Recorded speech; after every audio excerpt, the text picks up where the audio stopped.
Dhanik Bharat Educational Institutions, Inter, IIT, JEE, NEET, admission opened.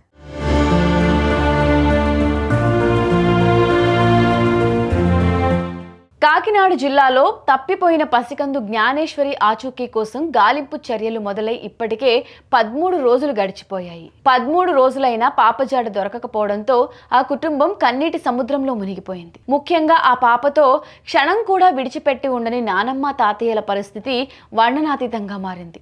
మామా నాని అంటూ ముద్దు మాటలతో ఇల్లంతా తిరిగే ఆ పాప లేకపోవడంతో ఆ ఇల్లు చిన్నబోయిందని నానమ్మ కన్నీరు మున్నూరవుతుంది.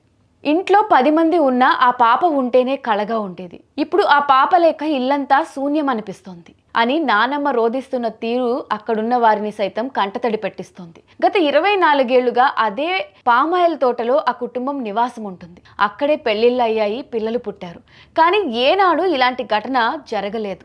పాప ఇలా హఠాత్తుగా మాయమవడం తమని తీవ్రంగా కలిచివేస్తుందని ఆమె ఆవేదన వ్యక్తం చేసింది. పాపకి కొంచెం దూరం వెళ్ళినా తండ్రిని చూడగానే ఏడ్చుకుంటూ తిరిగి వచ్చేసేదని, అలాంటిది ఇన్ని రోజులు ఎక్కడ ఉందో ఏమైందో అంటూ కన్నీళ్లు పెట్టుకుంది.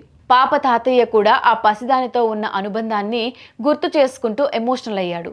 మేము అన్నం తింటే మంచినీళ్లు తీసుకొచ్చేది, మందులు వేసుకుంటే నీళ్లు ఇచ్చేది, అందరికంటే మేమే ఎక్కువ అంటే ఆ పాపకి అంటూ తాతయ్య కన్నీళ్లు పెట్టుకున్నాడు. తప్పిపోయిన రోజు మేనతతో ఫోన్లో మాట్లాడిన జ్ఞానేశ్వరి, అత్త నాకు కొత్త బట్టలు తీసుకునిరా అని అడిగిందట. ఆ ముద్దుల మేనకోడలు అడిగిందని బట్టలు కొని తెచ్చేలోపే ఆ పాప కనిపించకుండా పోవడం ఆ కుటుంబాన్ని తీవ్ర విషాదంలోకి నెట్టేసింది. దుర్గమ్మ భక్తురాలైన ఆ నానమ్మ, నా మనవరాలు తిరిగి వస్తే చాలు, ఆ దుర్గమ్మే మా పాపను మాకు అప్పగించాలి అని గుడిలో నిత్యం ప్రార్థనలు చేస్తుంది. కన్నవారి కడుపుకోత, నానమ్మ తాతయ్య ఎదురుచూపులు ఫలించి ఆ చిన్నారి సురక్షితంగా తిరిగి రావాలని మనందరం కోరుకుందాం.